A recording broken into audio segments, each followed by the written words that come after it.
आज मो पहड़टा टिके जल्दी भांगी आउ मु जल्दी उठिबार कारणटा एई झोटी चित्रु तो आपण माने क्लियरली जानि पारुथिबे। तो आज थिला मानबसा गुरुवार रो तृतीय पाळी। शीतरे थरी थरी गाधी के आसी देखला बेलकु मो मम्मी एपटे मानबसा होची। आउ एइठी देखंतु मां को से केते सुंदर भाबरे सजेई देइची। मो मम्मी रो मानबसा साड़ी को मैचिंग करी मु एई व्हाइट कलर रो ड्रेसटा पिंधि देली। तापरे मां लक्ष्मी कर आशीर्वाद नै मु बाहरी गली ट्यूशन।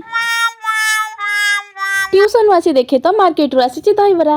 आउ दहीबराटा मोर एते फेवरेट जे मु मोर ब्रेकफास्ट लंच डिनर एई दहीबरा रे ही काम चलाई देबी। आउ मो भलिया दहीबरा लवर्स किए अछ टिके कमेंट रे कुह तो। आउ एपटे रे मम्मी आउ खुडी मिसी कटाकटी बटाबटी कोराकोरी रे लागि पड़िथिले। आउ एसबु रो आयोजन लक्ष्मी मां को आसीबा खुशी रे होउची। अरे अरे भूल कहिली जे जणे लक्ष्मी नुए दीदी जण लक्ष्मी माने मो बड़ भाउज आउ सान भाउज। आउ घरे जते बळे चारि लक्ष्मी जाको एखाटी हेइचंती एक फोटो तो बनता है।